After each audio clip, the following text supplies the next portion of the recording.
A look at what some of the newspapers are saying this Friday morning, and we begin with Somalia's Hiran online newspaper. It's talking about an Al-Shabaab commander who has defected and surrendered to Somali government forces, just as you can see on the headline. Somalia's Minister of Information Abdirahman Omar Osman confirmed on Twitter that Bishar Mumin Farah had surrendered on Wednesday in the south-central part of the country in Hiran region. He had actually been sent to Hiran, a large and populous area of central Somalia, to execute attacks during the holy month of Ramadan. Security force officials in the country indicate that Farah left his camp around 1 a.m. local time on Wednesday and surrendered to government troops at sunrise. He also handed over 2 AK-47 automatic rifles and ammunition.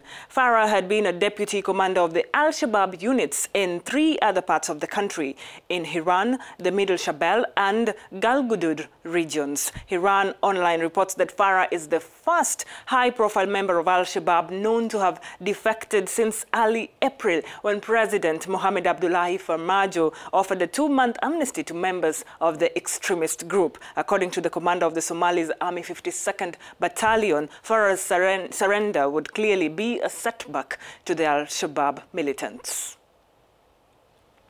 To the Gambia now, where a senior legal practitioner has argued that what the country needs is a new constitution, not just amendment to the existing one. This is according to The Point. Lawyer Ida Drame said that drafting a new constitution would be more ideal because reforming the existing 1997 constitution would include too many amendments and may not address all issues. She was speaking during a panel discussion at the just concluded National Stakeholders Conference while outlining the challenges of the 1997 Constitution, which was brought in the government of former President Yahya Jammeh after suspending the 1970 Constitution of the country. She affirmed that some provisions of the Constitution are rhetorical, for they do not confer legal rights. Gambia's Attorney General and Minister of Justice Abubakar Tambadou had earlier on said that the government would start a constitutional review process with a view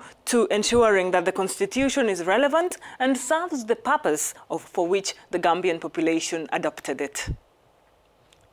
We wind up this press review with the Daily Maverick. It's talking about Angola's foreign policy problem with the Democratic Republic of Congo. For 2 decades, what's happened in the DRC has been at the top of Angola's foreign policy priorities. It played a pivotal role in supporting first Laurent Kabila and then his son and current president, Joseph Kabila. Stephanie Walters is the author of the article, who says that everyone in the DRC knows that Angola has a key role in how the current political crisis in the DRC plays out. It was Angola that nudged Kabila back to the negotiating table after it judged that the African Union brokered political agreement from October 2016 wasn't enough to restore stability to its giant neighbor. And it's Angola that has told Kabila it is time for him to hand over power. Angola has grown tired of Kabila's inability to find or adhere to a political agreement that restores stability